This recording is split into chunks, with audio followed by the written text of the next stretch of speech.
तो आज का सत्संग शुरू करने से पहले परमात्मा के नाम पे जयकार लगाएंगे। बोलिए परम पिता परमात्मा की, सदुरबंदी छोड़ कबीर साहिब की, सभी संतों की, सभी हंसों की, सत्संग कराने वालों की, इनके माता पिता की, इनके बाल गोपाल की, सकल हंस को बंदगी साहेब। तो आज इस गांव का भाग उदय हुआ, जो यहाँ पे कबीर साहब के मूल ज्ञान का प्रचार हो रहा है। क्योंकि बहुत बड़े भाग होते हैं जीवों के, जब वो कबीर साहब के मूल ज्ञान को सुन पाते हैं, और उससे भी बड़े भाग होते हैं जब वो इस मूल ज्ञान को समझ पाते हैं। क्योंकि सुनने वाले तो बहुत हैं। जब कबीर साहब आए 600 साल पहले तो बहुत लोगों ने सुना उनका ज्ञान, लेकिन समझ कोई नहीं पाया। इक्का दुक्का बंदे ही समझ पाए। इसी प्रकार कबीर साहब कहते हैं, लाखन में कोई समझ न कोई है, और कोट मध्य जानेंगे, कहे कबीर सुनो भाई साधो हमें, बिरले हंस पहचानेंगे। कि मेरे इस ज्ञान को अगर 1 लाख लोगों के सामने बोल दिया जाए तो उनको समझ में नहीं आएगा क्या बोल के चले गए बात, और करोड़ों के आगे बोलेंगे तब जाके कुछ बिरले हंस पहचान पाएंगे कि बात कहां की हो रही है। क्योंकि ये ज्ञान ही इतना गुप्त ज्ञान है कि केवल विवेकी हंस ही इसको समझ पाते हैं। ये सबके बस की बात नहीं है समझ पाते।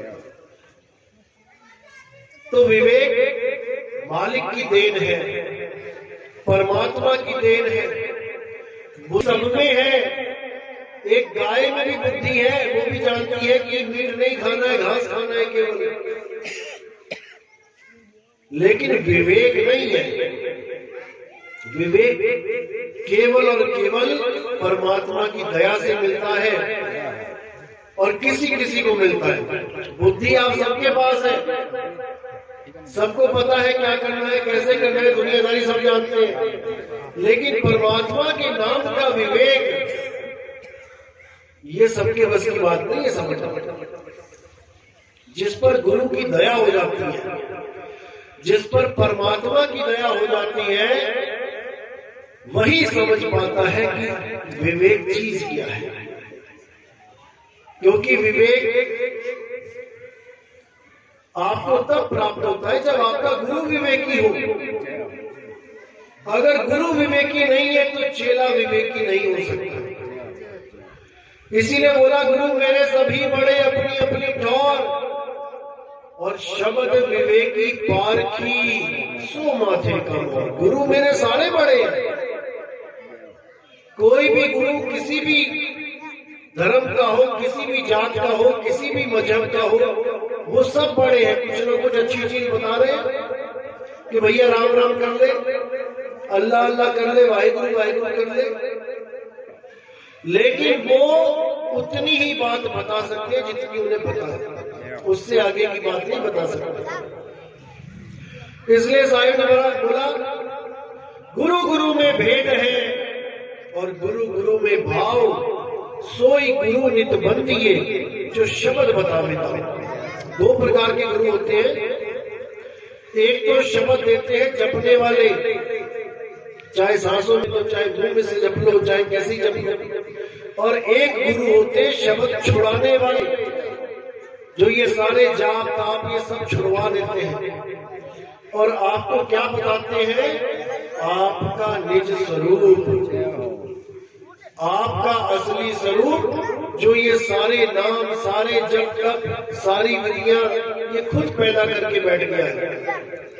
खुद आत्म देव है, लेकिन अपने आप को ना जाने के कारण अपने आप को शरीर समझ रहा है। अब ऐसा गुरु चाहिए जो हमें आत्मा का ज्ञान करवा दे। आत्मा का मतलब होता है संस्कृत में अक्षर। अक्षर यानी आत्मा, जिसका कभी नाश नहीं होता, और दूसरा अक्षर क्या है? ये 52 अक्षर, का गा पा फा बा या रा ला वा, ये सारे अक्षर जिन अक्षरों से दुनिया भर के नाम बना दिए गए हैं।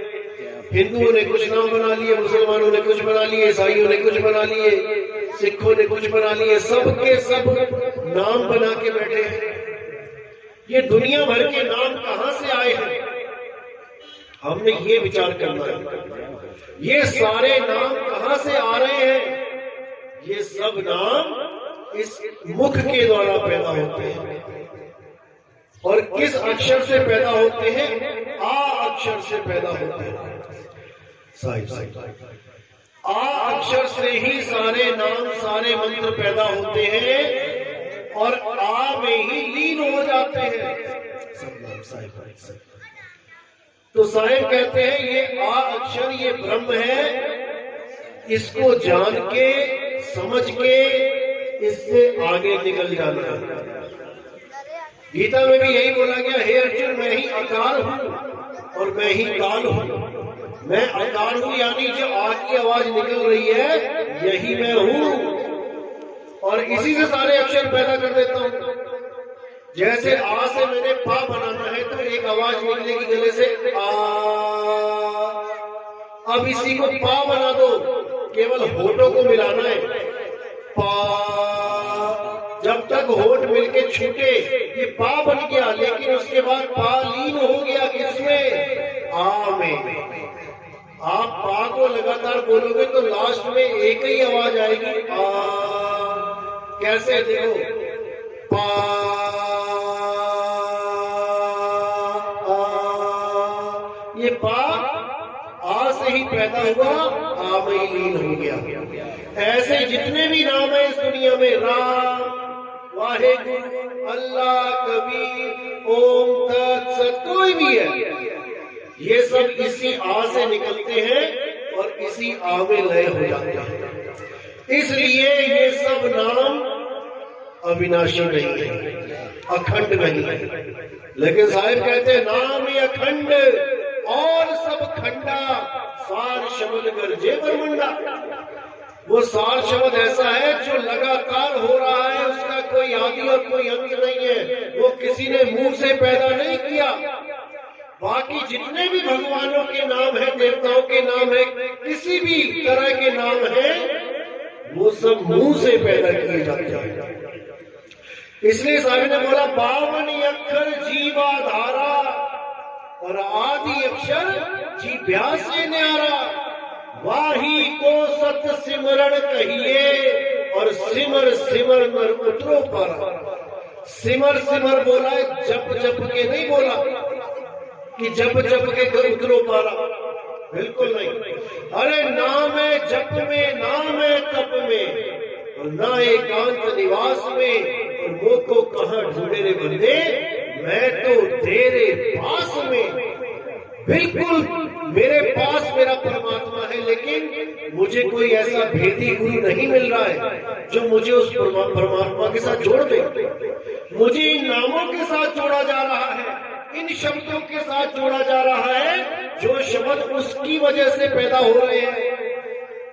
इसीलिए साहिब ने बोला हम हैं शब्द और शब्द हम माही, और शब्द से भिन्न और कुछ नहीं। शब्द न बिन से ये बिन से देही, कहे कबीर हम शब्द सने। वो शब्द कभी नहीं बिनसेगा जो कभी शुरू ही नहीं हुआ। और ये जितने भी शब्द हैं जो तुम्हारे मुंह से निकल रहे हैं, बिनस जाएंगे जब तुम्हारी देही बिनस जाएगी। तुम राम राम राम करते रहोगे, जैसे ही तुम्हारा शरीर छूटेगा तुम्हारा राम भी छूट जाएगा। अब तुम राम भी नहीं बोल पाओगे। तुम श्वासों के द्वारा सुभंग सुभंग कुछ भी कर रहे हो, ये प्राण छूटते ही वो नाम भी खत्म हो जाएगा। तो इन सब से परे जो अखंड अविनाशी नाम है उसको जानना है, वो है असली अक्षर जो 52 अक्षरों से परे है। इसी को बोला सोई गुरु पूरा कहावे, 2 अक्षर का भेद बतावे, एक छुड़ावे। कौन से अक्षर छुड़ाने हैं? ये जितने भी मुंह से बोलने वाले नाम हैं इन सबको छोड़ देना है। एक छुड़ावे एक लखावे, तब प्राणी निज घर को जाओ। केवल 2 अक्षरों में 2 अक्षरों का भेद प्राप्त करके प्राणी निज घर को पहुंच जाएगा। तीसरे अक्षर की जरूरत नहीं पड़ेगी। सोई गुरु पूरा कहावे, जो 2 अक्षर का भेद बतावे, एक छुड़ावे एक लखावे, तब प्राणी निज घर को जाओ। अभी नहीं 2 अक्षरों का निबेड़ा है। एक अक्षर है, जितने भी 52 अक्षर है इनको छुड़ा देवे, और एक अक्षर जो आदि अक्षर है, जो अनाम अक्षर है, उसका लखाव करा देवे। और वो आदि अक्षर कहीं बाहर नहीं पड़ा हुआ है, वो मेरे पास में है। मोको कहाँ ढूंढे रे बंदे, मैं तो तेरे पास में, और खोजी होए तुरंत मिल जाऊं, एक पल की तलाश में। कहे कबीर सुनो भाई साधो, मैं तो हूँ विश्वास में। यानी विश्वास करो हे जीवात्मा, मैं तेरे बिल्कुल पास में हूँ। मैं किसी सतलोक में नहीं बैठा हूँ कुर्सी, मैं किसी अलग लोग अनामी लोग में नहीं बैठा हूँ बेंच लगा, मैं तेरे पास में हूँ। कितनी पास हूँ ये भी बता दिया। अरे जो कहते कस्तूरी कुंडल बसे और मरग ढूंढे बनवाही, ऐसे रमता राम है ये दुनिया जाने नहीं। कितना पास हूँ, जितना कस्तूरी पास है हिरण के। कस्तूरी कुंडल बसे और मरग ढूंढे बनवाही। अगर कस्तूरी का ज्ञान उसको नहीं मिला जो उसके पास है, तो वो जंगलों में भटकता फिरता है और सारी उम्र भटकता ही रहेगा। ज्यों तिल माही तेल है और ज्यों चकमक में आग, तेरा साईं तुझ में है और जाग सके तो जाग। कितना पास है परमात्मा हमारे, जितना तिल में तेल पास है, जितना चकमक पत्थर से आग पास है, इतनी दूर हमारा मालिक हमसे है, बिल्कुल पास में। लेकिन भेद न पता होने के कारण कोई मंदिर में भाग रहा है, कोई मस्जिद भाग रहा है, कोई काबा भाग रहा है, कोई काशी भाग रहा है, क्योंकि आत्म ज्ञान नहीं मिला, अपना ज्ञान नहीं मिला। क्योंकि परमात्मा हम में है, इसलिए हम नहीं समझ पा रहे आत्म ज्ञान। तो ऐसा गुरु चाहिए जो आपको आत्म ज्ञान देवे। अरे आत्म ज्ञान बिना नर भटके, कभी काबा कभी काशी और जल में मीन प्यासी, मोहे देखती आवे हंसी। यानी पानी को ढूंढ रही है मछली और पानी में ही है।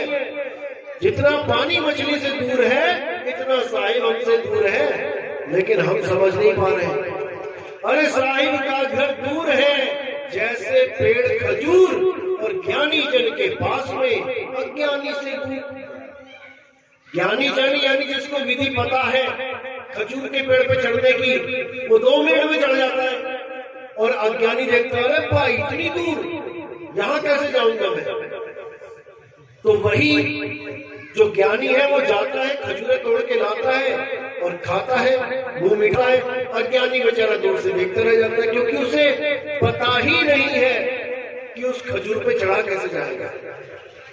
ये खजूर और कहीं नहीं है, यही है खजूर, यही पेड़ खजूर है हमारा, इसी पे चढ़ जाना है। और जो खजूर एकदम टॉप पे लगी है उसको खा के मुंह मीठा करना है। वहीं पे सिंहासन लगा है हमारे परमात्मा का खजूर के पेड़ पे। उसी को बोला अब तो जाए चढ़े सिंहासन और मिले है सारंग पानी, और राम कबीरा एक भय है कोई न सके पहचानी। हम में और परमात्मा में फर्क तब तक है जब तक हम जीव हैं और उस मालिक की बंदगी नहीं करते। जब हमें उस मालिक की बंदगी करना हमें आ गया, तब क्या अवस्था बनेगी। अरे कोटि तो ब्रह्मा भये और कोटि भये ईश, साहिब तेरी बंदगी से जीव बड़े जगदीश। फिर हम दो नहीं रहेंगे। अरे तो ही मोही मोही तो ही, अंतर कैसा, कोई अंतर नहीं रहेगा। फिर हमारा साहिब हम में ही विराजमान है, अब किसे ढूंढेंगे हम। तो इसलिए साहिब ने बोला, अरे ना कहीं आना ना कहीं जाना और आपे में आप समाना। सबसे पहले तुम ये समझ लो कि तुम हो कहाँ। इस कायागढ़ में तुम्हारा स्वरूप है कहाँ, और बस वहीं पर अपनी सूरत लगा लो। जैसे ही तुम वहां सूरत लगाना शुरू करोगे, तुम अपने शरीर से अपने आप को अलग महसूस करने लग जाओगे। तुम्हें समझ में आने लग जाएगा ये शरीर तो जड़ है और मैं चेतन सत्ता हूं। उसके बाद जब तुम अपने स्वरूप में स्थित हो जाओगे, तब तुम कहोगे अरे मैं ही आत्मदेव हूं, और तब वो अवस्था बनेगी कि नैनम छिंदन्ति शस्त्राणि नैनम दहति पावका।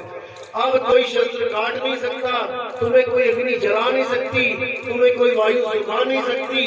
तुम्हारे आत्म स्वरूप में तुम स्थित हो जाओगे। अब मृत्यु आएगी तो क्या करना होगा? केवल इन शरीरों को कपड़ों की तरह खोल के नग्न हो जाना। कुछ नहीं कोई कर पाएगा, तुम्हारा कोई कुछ बिगाड़ ही नहीं पाएगा, क्योंकि तुम इस शरीरों को ऐसे त्याग दोगे और कहाँ रहोगे? अपने आत्म स्वरूप में। इसी को गीता में बोला है अर्जुन, अध्याय 3 17वां श्लोक, कि जो अपनी आत्मा में स्थित हो जाते हैं, जो अपनी आत्मा में संतुष्ट हो जाते हैं, जो अपनी आत्मा में स्थित होके स्थित प्रज्ञ हो जाते हैं, हे अर्जुन, अब उन्हें किसी कर्म कर्तव्य उनके ऊपर लागू नहीं होते। अब उन्हें कोई मंत्र नहीं जपना, कोई मंदिर नहीं जाना, कोई गुरुद्वारा नहीं जाना, उनका ये सारा कोर्स कंप्लीट हो चुका है।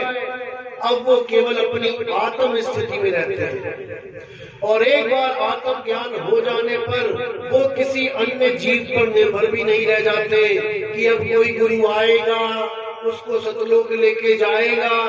वो सारा खेल खत्म हो जाता है, क्योंकि उसे बैठे बैठे यहीं बैठे बैठे परमात्मा मिल जाता है। अब उसे कहीं जाना आना नहीं पड़ता। जैसे मैंने कई बार उदाहरण दिया है कि शेर जब आता है तो सारे जानवर भागते हैं और शेर उनको दौड़ा दौड़ा के मार मार के पकड़ पकड़ के खाता है। लेकिन कछुआ एक ऐसा जीव है, जब उसके सामने शेर आ जाता है तो वो कछुआ कहीं भागता नहीं है। वो कछुआ कभी भागेगा नहीं। वो क्या करेगा? वो करेगा ना कहीं आना ना कहीं जाना, आपे में आप समाना। वो कछुआ अपने आप में समा जाता है। अब शेर सूंघता है, ये क्या बन गया भाई, ये तो पत्थर है, ये तो ढेला है, अब इस पत्थर का मैं क्या करूं? अब उसके हाथ से शिकार निकल गया। अब वो घूमता रहेगा, चक्कर लगाता रहेगा, लेकिन उसको खा नहीं सकता। इसी प्रकार काल भगवान जब जीव का शिकार करता है तो जीव क्या करता है? जब काल दूत आते हैं तो जीव इस शरीर को छोड़ के भागता है, और जैसे ही भागता है वैसे ही वो लोग पकड़ लेते हैं, क्योंकि उसे पता ही नहीं जाना कहाँ है। अब जब भेदी गुरु मिल जाएगा, अब उसको समझ में आएगा कि कहीं भागना नहीं है, अब समाना है, अपने आप में समाना है। इसीलिए परमात्मा ने पहला पुत्र, 16 पुत्र परमात्मा के, पहला पुत्र कुरुम बताया। कुरुम का मतलब होता है कछुआ। परमात्मा के 16 पुत्र देखो क्या है? कुरुम है, ज्ञान है, संतोष, शील, सद्भाव, प्रेम, दया, चिंत, जलरंगी, ये सारे गुण हैं। ये कोई भगवानों के नाम नहीं है कि परमात्मा के भगवान है, परमात्मा के ये देवता है 16। ये सब हमारी आत्मा, हमारी सूरत के गुण हैं। पहला गुण है कुरुम। सृष्टि रचना में सबसे पहला कुरुम रखा गया। क्यों? क्योंकि कुरुम का मतलब है विस्तार करना। कछुआ अपने हाथ, पैर, सिर, पूंछ बाहर निकालता है तो यानी वो सृष्टि का विस्तार कर रहा है। अब विस्तार करने के बाद वो माया में भ्रमण कर रहा है। देखो 5 तत्व किसके पास से निकाले गए? 16 पत्रों में जो सृष्टि रचना का साजो सामान था किसके पास रखा गया था? कुरुम के पास। बाकियों के पास क्यों नहीं था? क्योंकि कुरुम एक गुण है जिससे विस्तार होता है, और ये सारी सृष्टि का विस्तार उसी से हुआ है। अब आपने क्या करना है? अगर आप सृष्टि को खत्म करना चाहते हो तो ये सारा विस्तार वापस समेट लो। जितना आपने विस्तार किया इस दुनिया में, सारा समेट लो, काल कुछ भी नहीं कर पाएगा आपका। लेकिन अगर भेदी गुरु मिले तब ये बात समझ में आएगी, अन्यथा तुम वही किस्से कहानियों में पड़े रह जाओगे कि 16 पुत्र थे, काल भगवान ने ऐसा कर दिया वैसा कर दिया, फिर उनका शीश फाड़ के सिर तोड़ दिया, वहां से 5 तत्व उठा के ले आया। ये सब कहानियां हैं भाई, ये सब कहानियां हैं केवल समझाने के लिए, क्योंकि सृष्टि रचना तुम्हारे बस की बात नहीं है कि तुम समझ जाओ। ये कोई बिरला विवेकी ही समझ पाता है। इसीलिए साहिब ने बोला, धर्मदास ये जग बौराना और कोई न जाने पद निर्वाणा, यही कारण हम कथा पसारा और इन सब से कहिए राम ने आरा। यानी कि ये सृष्टि रचना जो है ये सबके पल्ले नहीं पड़ने वाली। कैसे ब्रह्मा जी पैदा हुए, कैसे विष्णु जी पैदा हुए, कैसे शंकर जी पैदा हुए, क्योंकि सब इनको अजर अमर अविनाशी मानते हैं। लेकिन ऐसा नहीं है, ये सब गुण स्वरूप में हम सब में विद्यमान है। ब्रह्मा विष्णु महेश जी केवल मंदिरों में नहीं बैठे हैं। अगर मंदिर में बैठे तो बाहर कौन काम कर रहा है? सृष्टि को कौन चला रहा है? सृष्टि को कौन पाल रहा है? सृष्टि का संहार कौन कर रहा है? ये सब हमारे शरीरों में बैठे हैं। हमारे शरीरों में आप देखेंगे कि हमारे शरीर के अंदर चक्र होते हैं। गुदा चक्र, जिसको मूलाधार चक्र कहते हैं, स्वाद चक्र, उसके बाद नाभि में नाभि चक्र, आगे हृदय चक्र, कंठ चक्र, आज्ञा चक्र, सहस्रार चक्र, ये सब चक्र हमारे शरीर में है। गणेश जी का जो स्थान है वो हमारा मूल चक्र है, मूलाधार। गणेश जी का क्या कार्य है संसार में? उनका कार्य है कि हमारा जितनी भी हमारी गंदगी है शरीर की, उसको बाहर निकालना है। उनका काम है, जैसे कहते हैं देव गणेश कहा रूपा थाना, कर देनो दीदार में पढ़ोगे कि मूल द्वार पे गणेश ने थाना रोक रखा, यानी वहां पर एक बैरियर लगा रखा है। तो बैरियर क्या है? मूलाधार चक्र है। जब हम सुबह सुबह लेटरिन जाते हैं तो वो बैरियर खुल जाता है और सारी गंदगी बाहर आ जाती है, बैरियर फिर बंद हो जाता है। गणेश जी की पूजा सबसे पहले क्यों की जाती है? बड़े बड़े देवी देवताओं को बाद में पूजा जाता है, पहले गणेश जी को बनाओ। उसका क्या मतलब है? यानी सुबह उठ के सबसे पहले हम कहाँ जाते हैं? अपना फ्रेश होने। ये कार्य गणेश जी का है। वो इस कार्य को पूरा करके उनकी पूजा हो गई, खत्म हो गया। अमेरिका, इंग्लैंड, जर्मनी, फ्रांस, ये सब के सब आदमी जितने भी हैं, ये सब गणेश को ही मनाते हैं सबसे पहले। उसके बाद ब्रह्मा जी का स्थान कहाँ पे है? हमारे स्वाद चक्र पे। ब्रह्मा जी का क्या काम है? बीज डालना, खेती बाड़ी करना, दुनिया को पैदा करना। कैसे होती है दुनिया पैदा? जब बीज डलता है खेत में तो बच्चे पैदा होते हैं। जो ब्रह्मा जी ने बच्चे पैदा कर दिए, उनकी पालना कौन करता है? विष्णु जी करते हैं। विष्णु जी कहाँ है? हमारे नाभि चक्र पे।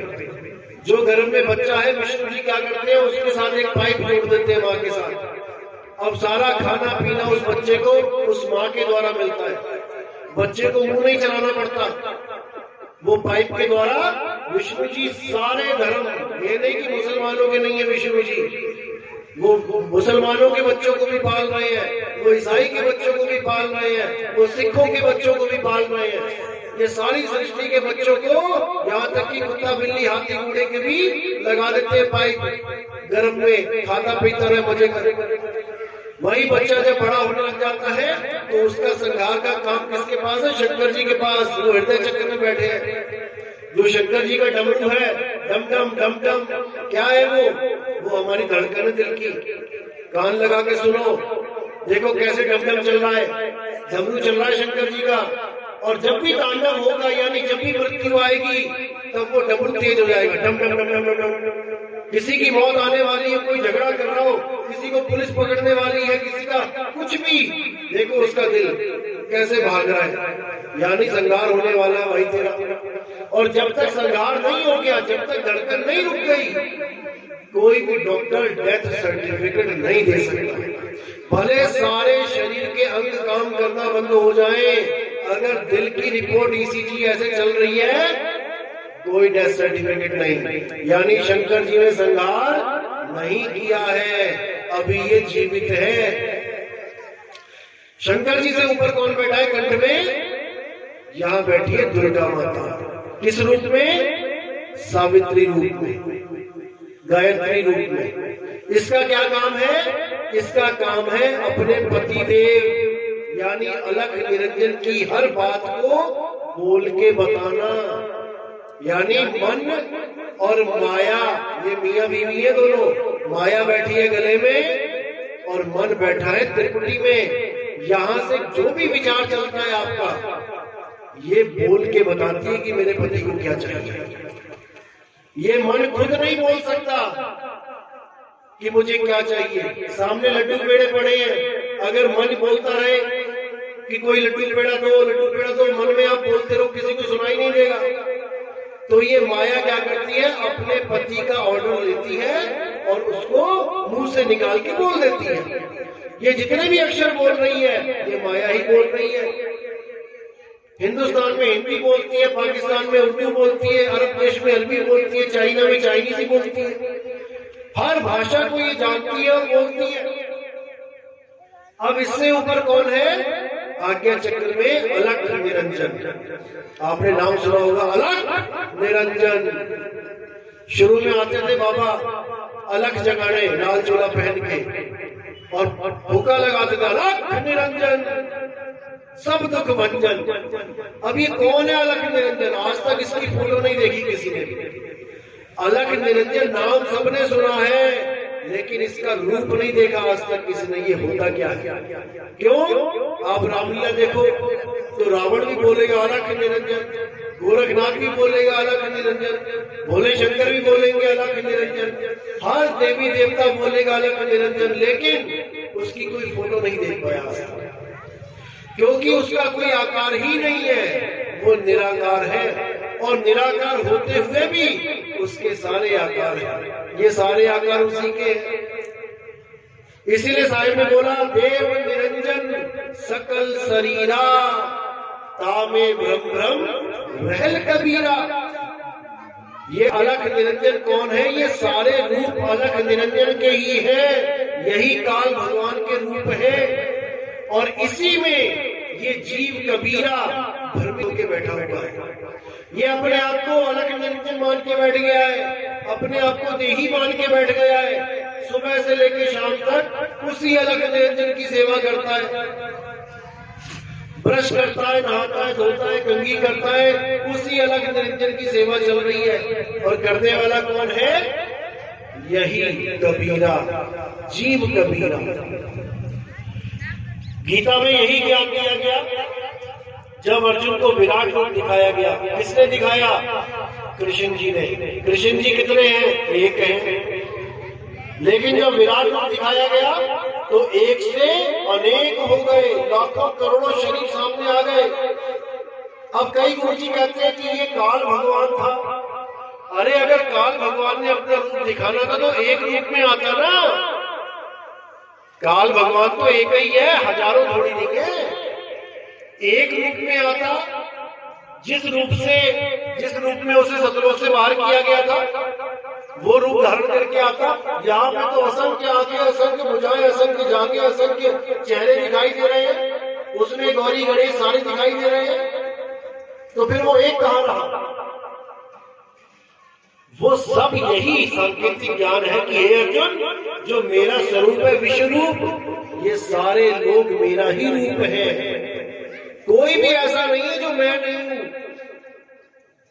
और मैं ही इस सृष्टि का नाश करने वाला काल हूं। वहां ये नहीं बोला मैं परमात्मा, वहां बोला मैं ही काल हूं, यानी देही रूप में मैं सबका काल बन के बैठा। जैसे चूहे का काल बिल्ली है, और बिल्ली का काल कुत्ता है, कुत्ते का काल बाघ है, और बाघ का काल बब्बर शेर है। ऐसे ही ये सब काल बने पड़े हैं एक दूसरे के। और हम किसका काल है? हम सब्जियों के काल हैं, दालों के काल हैं। कोई मुर्गी मछली खा रहा है, हम उसके काल हैं। सब काल ही काल है यहाँ पे, काल के अलावा कोई है ही नहीं। ये सब शरीर काल है।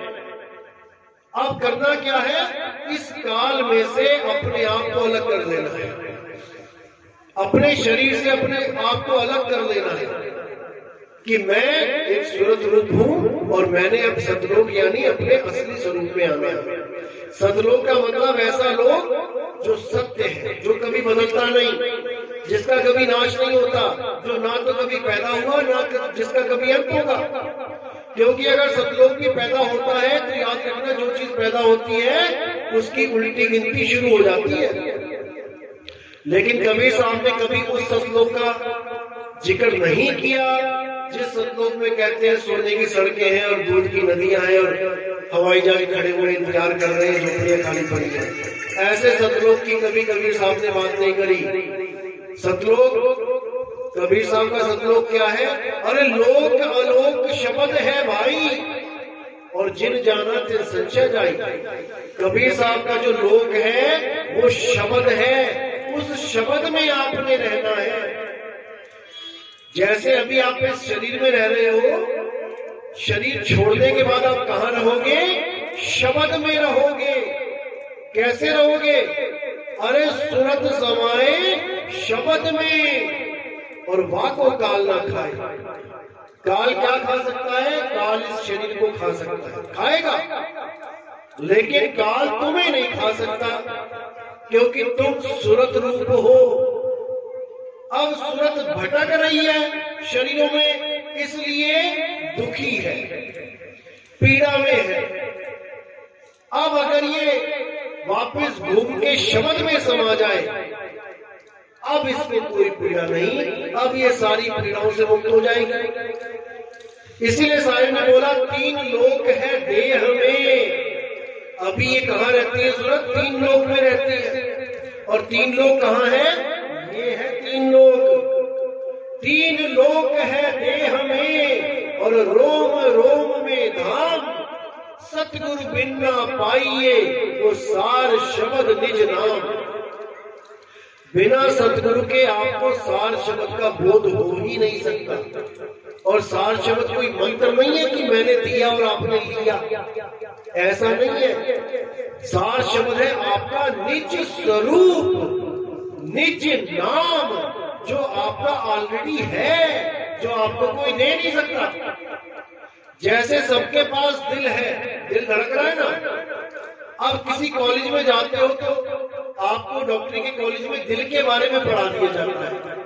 अब आप हो गए ज्ञानी किसके? दिल के, जो आपके पास पहले से ही है, कुछ अलग से तो नहीं लगाया ना उन्होंने आपके पास। जो आपका दिल था वही है, लेकिन आपने अपने ही दिल का पूरा ज्ञान प्राप्त कर लिया कॉलेज में से।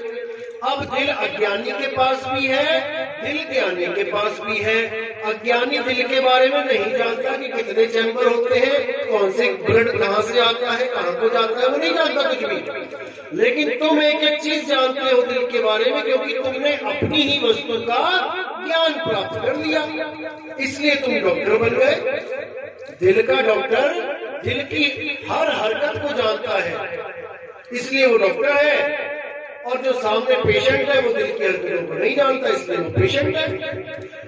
ना तो डॉक्टर को कुछ दिल अलग से दिया गया और ना ही डॉक्टर ने अलग से कुछ वहां पे दिया, केवल ज्ञान मिलता है। तो कह रहे 3 गुणों की भक्ति में भूल पड़ा संसार, और कहे कबीर निज नाम बिन। निज नाम मतलब मेरा निजी नाम, क्योंकि मेरे 2 नाम है। एक नाम वो है जो मुझे दुनिया वालों ने दिया। मैं पैदा हुआ तो मेरा कोई नाम था क्या? कोई नाम नहीं था, एक मांस का टुकड़ा पैदा हो गया। अब अगर उसमें से आवाज निकली आए आए गरीब बच्चे ने, तब तो उसका नाम रख देगा कोई। अगर वो बोलने वाला उस मांस के टुकड़े में ना हो तो कोई नाम रखेगा उसका?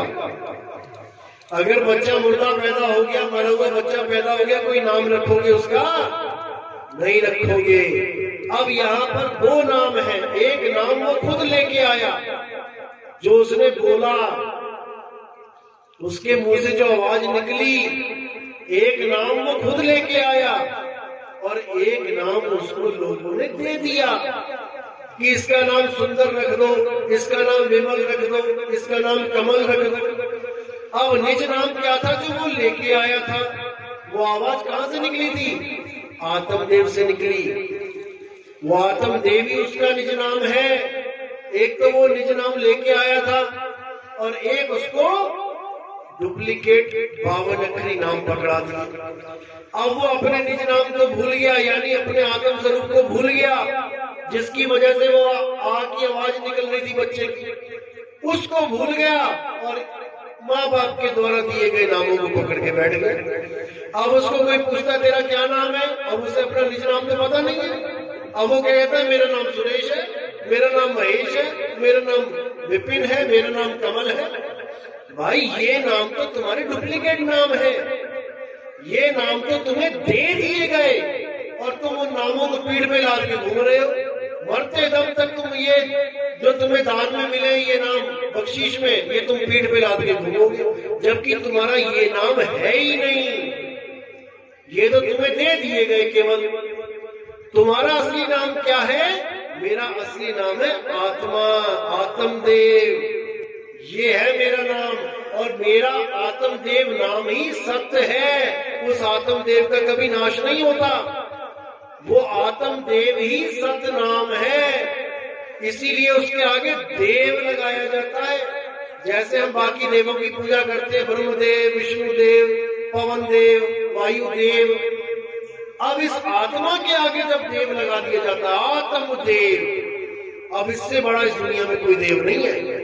क्योंकि बाकी जितने भी देव हैं ये सब पैदा होते हैं और मर जाते हैं, लेकिन जो आत्मदेव है वो ना तो कभी पैदा होता है ना कभी मरता है। इसीलिए गीता में बोला, हे अर्जुन, जो ये सोचते हैं कि आत्मा मारा जाता है या आत्मा किसी को मार सकता है, वो दोनों अज्ञानी है। असल में आत्मा को ना तो किसी काल में उसका जन्म होता है और ना ही आत्मा किसी काल में उसका अंत होता है। वो जन्म मरण से परे है, वो अजन्मा है। अगर इस दुनिया में कुछ पूजनीय है तो वो आत्मदेव है। इसीलिए गुरु ग्रंथ साहब में बोला गया, आत्मदेव पूजिए, कि अगर पूजा करनी है तो आत्मदेव को पूजो। लेकिन हमें आत्मा का ज्ञान ही नहीं है, इसलिए हम भटकते रहते हैं। गुरुओं के पास तो जाते हैं, लेकिन आत्मज्ञानी गुरु ना होने के कारण हमें मंत्र ज्ञानी गुरु मिल जाता है जो हमें मंत्र पकड़ा देता है। कोई तांत्रिक मिल जाता है, वो हमें तंत्र विद्या दे देता है। कोई हमें हठ योगी मिल जाता है, वो हठ योग करवा देता है। कोई हमें पितर पूजने वाला गुरु मिल जाता है, वो पितरों की पूजा करवा देता है। कोई देवताओं की पूजा करने वाला गुरु मिल जाता है, वो देवता पूजवा देता है। कोई नदी नालों में खुद भी घूम रहा होता, हमें भी घुमवा देता है, जाओ गंगा नहा लो, विष्णु जी की पूजा कर लो वहां जाके। तो इन्हीं चक्करों में हम सब उलझे पड़े हैं, जबकि हमें चाहिए क्या? आत्मदेव। आत्मदेव की साधना करने पर हम ही आत्मा हो जाते हैं, क्योंकि ये सूरत जिसकी पूजा करेगी ये उसी का रूप बन जाती है। याद रखना, अगर पीपल की पूजा करोगे तुम्हें पीपल बन के आना पड़ेगा, क्योंकि तुम्हारी सूरत पीपल में है। अगर तुम तुलसी की पूजा करोगी तुम्हें बन के आना पड़ेगा। अगर तुम सांप की पूजा, सांप को दूध पिलाओगे पूजा के भाव में, तो तुम्हें सांप बन के आना पड़ेगा। ऐसा कोई नहीं है जो जहां सूरत लगाए और उसका रूप प्राप्त ना कर पाए, सबको आना पड़ेगा। इसलिए कबीर साहब ने बिल्कुल खंडन कर दिया कि 184 की पूजा तो करनी ही नहीं है। 184 मतलब इंसान चोले से नीचे के जितने भी चोले हैं, चींटी, कॉकरोच, मछली, मगरमच्छ, सांप, सुअर, घोड़ा, कुछ भी है, चूहा, बिल्ली, हाथी, इनकी कभी पूजा मत करना गलती से। जहां पे तुम्हारे भाव जुड़ गए तुम्हें वही शरीर प्राप्त हो जाएगा। 84 लाख ऐसे कट गई तुम्हारी, अगर तुम 84 को समझ के आगे बढ़ जाओ। अब इंसान बचा, तो इंसान के लिए क्या बोला गया कि इंसान की भी पूजा नहीं करनी है। इंसानों में किसकी पूजा करनी है? गुरु को कीजिए दंडवत, कोटि कोटि प्रणाम, कीट न जाने भृंग को गुरु कर ले आप समान। इंसानों में तुमने गुरु की पूजा करनी है जो आत्म ज्ञान को जानता है, जो तुम्हें आत्मा की पूजा करना सिखा दे। शरीर की नहीं करनी है कि तुम शरीर की पूजा करते फिरो, तुम फिर इंसान बन जाओगे। अगर किसी की भी पूजा करनी है, जैसे हम कहते हैं माता पिता की पूजा करनी है तो कर सकते हो, लेकिन आत्मदेव जान के उसको आत्मा समझ के पूजा करना। शरीर समझ के करोगे तो शरीरों में आ जाओगे। इसलिए गुरु की आरती, गुरु की पूजा कभी भी ये समझ के नहीं करना कि मैं किसी शरीर की पूजा कर रहा हूं। शरीर तो नाशवान है, शरीर तो खंड हो जाएगा, लेकिन जो आत्मा इस शरीर को चला रही है वो आत्मा अखंड है। उस आत्मा को कोई मार नहीं सकता, कोई काट नहीं सकता। यही दूसरे अध्याय में बोला गया कि हे अर्जुन, जितने भी राजा महाराजा सामने दिखाई दे रहे हैं, ऐसा कोई समय नहीं था जब ये जीवित नहीं थे, और ऐसा कोई समय नहीं आएगा जब ये नहीं होंगे। तो फिर किसने किसको मारा? किसी ने किसी को नहीं मारा। कपड़ों ने कपड़े फाड़े हैं। कृष्ण जी के कपड़ों ने, अर्जुन के कपड़ों ने, सहदेव, नकुल, युधिष्ठिर, भीम के कपड़ों ने सामने वाले राजा महाराजाओं की आत्मा के कपड़ों को फाड़ दिया। ना तो अर्जुन ने कभी युधिष्ठिर को मारा, दुर्योधन को मारा, ना ही दुर्योधन ने कभी किसी अभिमन्यु को मारा। कोई मर ही नहीं सकता। हम सब जन्म और मरण से परे हैं। केवल और केवल शरीर को अपना स्वरूप मान के बैठ गए हैं। इसलिए कहने में आता है कि मैं इतनी तारीख को पैदा हुआ था, इतनी को मर जाऊंगा। अरे भाई, ना मैं कभी पैदा हुआ, ना मैं कभी मरूंगा। पैदा मेरा शरीर हुआ है माँ के गर्भ में, और मरेगा भी मेरा शरीर। मैं नहीं मरने वाला, क्योंकि मैं शरीर नहीं हूं। यही साहिब ने कहा कि हम ना मरिब संसारा, हमको मिला जियावन हारा। मैं कभी नहीं मरूंगा। क्यों? क्योंकि मैं अपने स्वरूप को जान गया कि मैं शरीर नहीं, मैं आत्मा हूं। अब जब मैं जान ही गया कि मैं आत्मा हूं, अब कैसे मरूंगा? लेकिन दुनिया मर रही है। क्यों? क्योंकि वो जान ही नहीं पा रही है कि वो आत्मा है, शरीर नहीं। वो अपने आप को शरीर समझ रही है, इसलिए जन्म मरण में पड़ी हुई है। तो यही साहिब ने बोला बार बार कि चलती चक्की देख के दिया कबीरा रोए, और दो पाटों के बीच में साबुत बचाना कोई। ये धरती और आसमान दो पार्ट है, इसके बीच में जितने भी लोग हैं कोई भी बचने वाला नहीं है। ये चक्की चल रही है, पिस रही है, लेकिन एक किल्ली है यहाँ पर। अगर उस किल्ली का ज्ञान आपको हो जाए तो आप इन पाठ से बच जाओ। तो कहते एक पाठ धरती चले, एक चले आसमान, इन दोनों के बीच में पिस गया सकल जहान। अरे पाठ पाठ सब कोई कहे, किल्ली कहे न कोई, और जो किल्ली संग लाग रहा तो बाल न बाका होए। अब वो किल्ली क्या है? वो है आत्मदेव। जो आत्मदेव में स्थित हो गया, अब उसको ये पीसना नहीं पीस पाएगा। शरीर तो पिसेगा, जाने दो, लेकिन आत्मदेव को पीसने वाला कोई माई का लाल पैदा ही नहीं हुआ। इसीलिए हमने आत्मदेव की पूजा करनी है, हमने आत्म अवस्था में रहना है, हमने आत्म कृपा पे निर्भर हो जाना है। आत्म कृपा यानी जब परमात्मा दया करके हमें आत्मा का ज्ञान करवा देता है तो वो आत्म कृपा हो जाती है। तो मालिक हमेशा यही चाहते हैं कि हम जीव अवस्था से उठ के पीव अवस्था में आ जाएं। लेकिन ये जितने भी अज्ञानी गुरु बैठे हुए हैं, ये सब तुम्हें ब्रह्म ज्ञान देके शिव अवस्था तक पहुंचा देते हैं, और तुम इसी चक्कर में पड़े रह जाते हो। इसलिए साहिब ने बार बार समझाया कि जीव शिव सब प्रगटे, वह ठाकुर वैदास, और कबीर और जाने नहीं, एक राम नाम की आस। ना तो मुझे जीव से कोई लेना है, ना शिव से कोई लेना देना है। मुझे केवल पीव अवस्था को प्राप्त करना है। जीव में मैं तो हूं ही। अब ऐसे भी गुरु बैठे जो जीव को ही सर्वे सर्वा बता देते कि सत्य क्या है, जीव ही सत्य है। अरे जीव तो 84 भोग रहा है, जीव सत्य कैसे है? हाँ, जीव अमर अजर अविनाशी जरूर है, लेकिन निर्भय नहीं है, वो बंधन में है।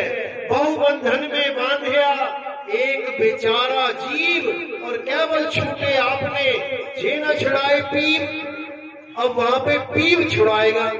अब जीव से अन्य अवस्था होती है पीव की, और ये दोहा पढ़ है। जितने भी जीववादी गुरु हैं, ये सब ये दोहा बोल रहे हैं। उनको जीव और पीव में भेद ही नहीं पता।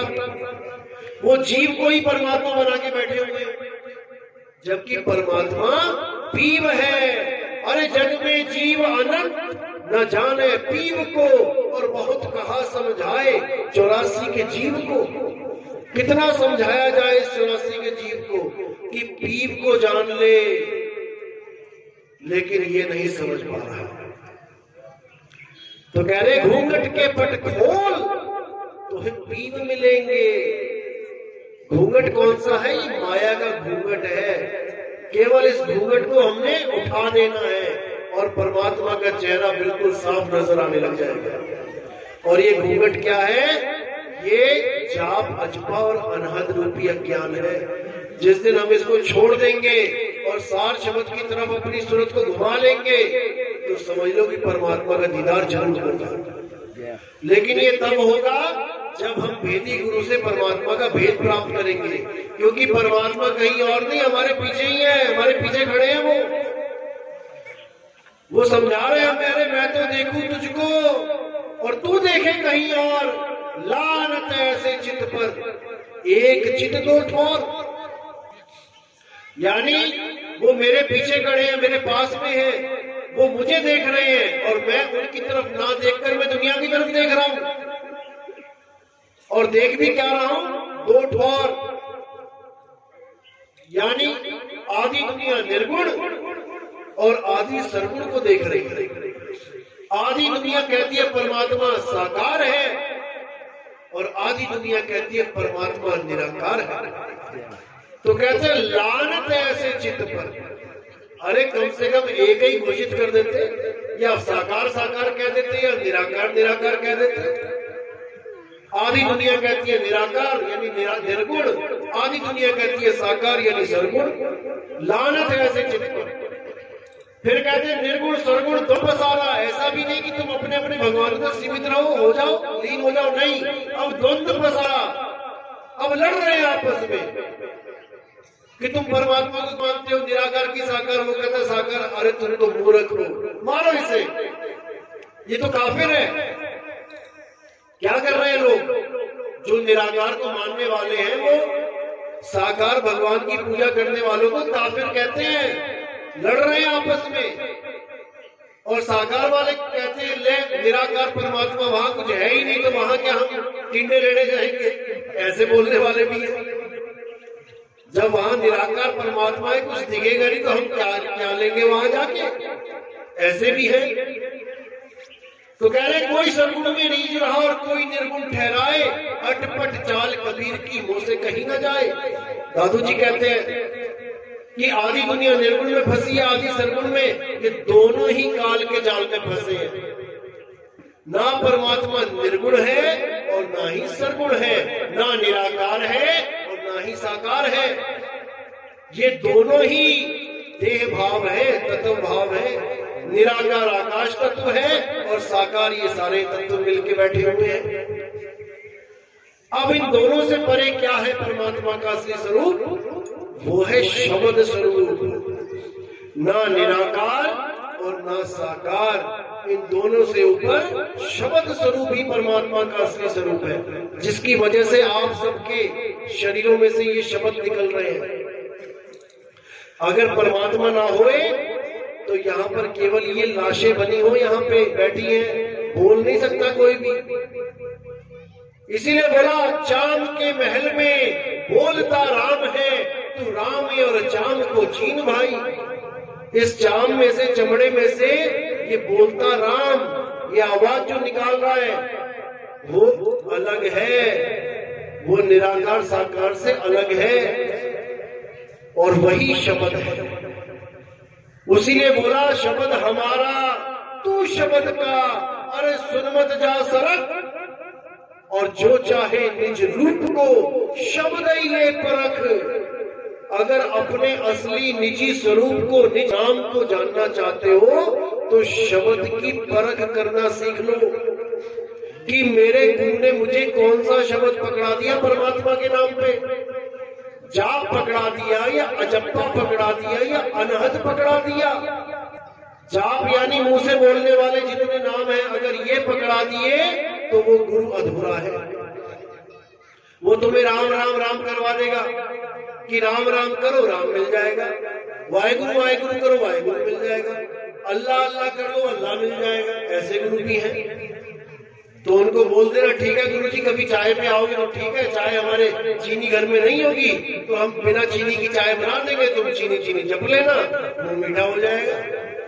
तब नहीं बोलेंगे, तब नहीं बोलेंगे कि ऐसे थोड़ी नहीं मुंह मीठा होगा। जपने से भी कभी मीठा होगा चीनी चीनी, लेकिन राम राम करवा देंगे। तो साहिब कहते हैं नाम है जप में किसी जप को नहीं करना है। अब जप के बाद क्या है? अजप्पा। अजप्पा यानी कि श्वासों का अजप्पा जाप। इसमें कोई सोहंग दे देता है तोड़ के, कोई ओम सोहंग दे देता है, कोई आरंकार दे देता है, कोई वाहिगुरु दे देता है, कोई अल्लाहू दे देता है, अलग अलग नाम दे देते हैं। ये अजप्पा जाप होता है। इसके लिए साहिब ने बोला सोहंग आवे सोहंग जावे, सोहंग काल सबन को खावे। ये परमात्मा का नाम ही काल बन जाता है अगर वो जाप में आ जाए तो। अगर आप मन में जप रहे हो परमात्मा परमात्मा परमात्मा परमात्मा, तो ये परमात्मा का नाम भी काल का नाम हो जाता है, क्योंकि 52 अक्षर में है। अब ये कोई कहे कि तुम क्या जप रहे हो, आप तो मैं परमात्मा का नाम जप रहा हूं, परमात्मा परमात्मा कर रहा हूं, और वो कहे ये काल का नाम है, आप कहोगे नहीं ये कैसे काल का नाम है, ये तो परमात्मा का नाम है, मैं काल काल थोड़ी नहीं कर रहा हूं। बिल्कुल नहीं।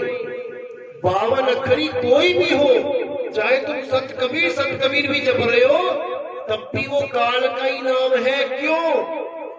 क्योंकि जो नर पड़े 52 के फेरा, सो नर जानो काल के चेहरा। और जब 52 का टूटे डोरा, सहजे छूटे काल झकोरा। अरे फिर नहीं आए फिर नहीं जाए, और सार शब्द में रहे समाये। फिर उसकी सूरत सार शब्द में लग जाती है, और फिर उसको इन नामों से कोई मतलब नहीं रह जाता। तो जाप, अजप्पा और अनाद होता है कानों में उंगलियां डालना। बहुत से पंथ ऐसे चलते हैं जो आपको भगवान के परमात्मा के नाम पे आपके कानों में उंगलियां डलवा देंगे। बैठे रहो 1-1 घंटा कानों में उंगलियां डाल के, फिर क्या सुनाई देगा? फिर तुम्हारे दिमाग के अंदर जो नाड़ियां चल रही हैं उसकी आवाज सुनाई देने लग जाएगी आपको, और आपको ऐसे लगेगा वाह क्या मधुर संगीत हो रहा है, और उसी को परमात्मा मान के बैठ जाओगे। इसको कहते हैं अनहद नाद।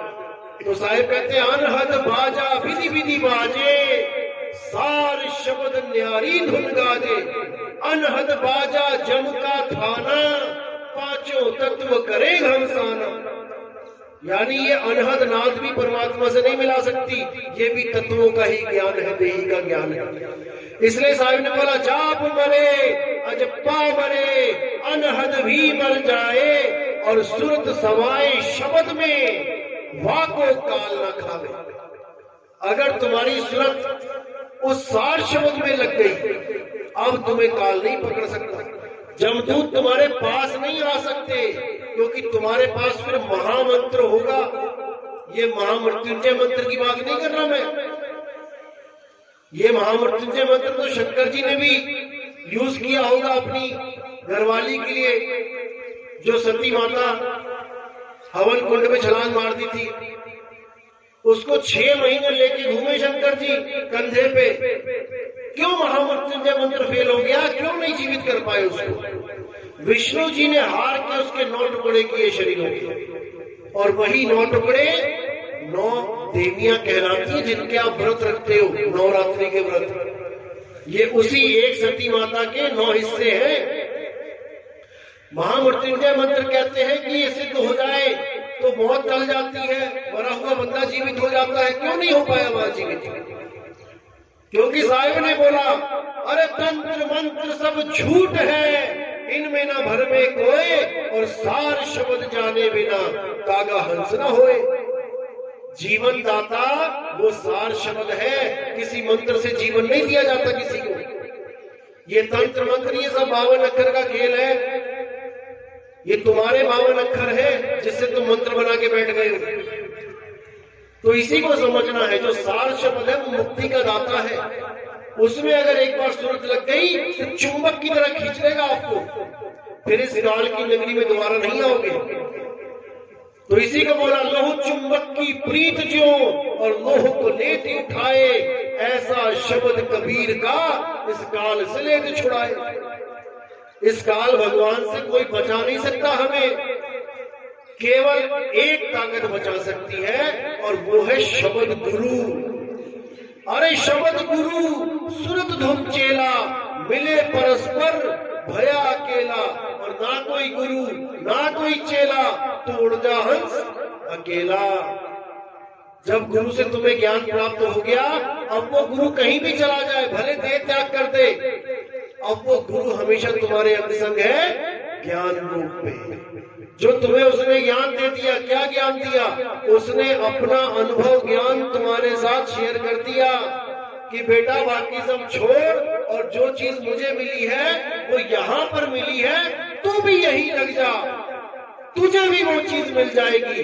उसने अपना स्वरूप दे दिया तुम्हें, ना कि उसने अपने आप को देही बना के कोई फोटो खिंचवा के तुम्हारे मंदिर में लगवा दी और तुम्हें बोल दिया इसकी अगरबत्ती कर, इसके धूप अगरबत्ती लगा। वो गुरु सतगुरु नहीं होता जो अपने आप को देही मान के बैठा है। वो अपने स्वरूप को जानता ही नहीं, वो अपने आप को इंसान मान के बैठा है। अरे इंसान एक चोला है जो हम मिला है। कुछ साल पहले तक तो इंसान भी नहीं थे, 84 में थे। जब तुम कुत्ता बिल्ली हाथी घोड़ा बन के आ रहे थे, तब तुम कुत्ता बिल्ली हाथी घोड़ा भी नहीं रहे। तो अब इंसान बने हो, कल को तुम इंसान भी नहीं रहोगे। फिर तुम्हारा स्वरूप क्या है? तुम्हारा स्वरूप है आत्मदेव। इसीलिए कबीर साहब ने बोला, ये गुरुआ तो घर घर फिरे और कौड़ी केर 50, अपने रूप की खबर नहीं और शिष्य कर्म की आस। अपना स्वरूप जानते नहीं, अपने आप को आदमी बना दिया और फोटो खिंचवा के खड़ी जोत लगवा दी। देसी घी की बच्चों को खाने को ना मिले, वो थूकते रहो उसको, और सुबह तक देखो 50, 60, 70 कीड़े और मर जाते हैं उसमें, उसी देसी घी में डूब के। तो ये पाप कर रहे हैं, ये घोर अन्याय है। जब तुम आग लगा के छोड़ देते हो, कितने जीव जो वायुमंडल में है तुम उसका नाश कर रहे हो। जैनी ऋषि तो मुंह के आगे भी कपड़ा लगा लेते थे कि गर्म हवा ना निकल जाए मेरे मुंह से, तो कितने जीव मर जाए। आज भी कपड़ा लगा के घूमते हैं कि कोई सीधे में सांस लूं और सांस में सीधे जीव न चला जाए मेरे। आज भी कपड़ा लगा के घूमते हैं। और तुम देसी घी लगा दिया तुमने पूरी रात भर के लिए। ये घोर अज्ञान है। हाँ, आरती करते हैं जब हम गुरु की, कुछ समय के लिए लगाते हैं, चलो जी आरती हो गई आत्मदेव की, और अगर ना भी हो तब भी हमारी आरती हो जाती है। ऐसा नहीं कि जोत से ही आरती होती है।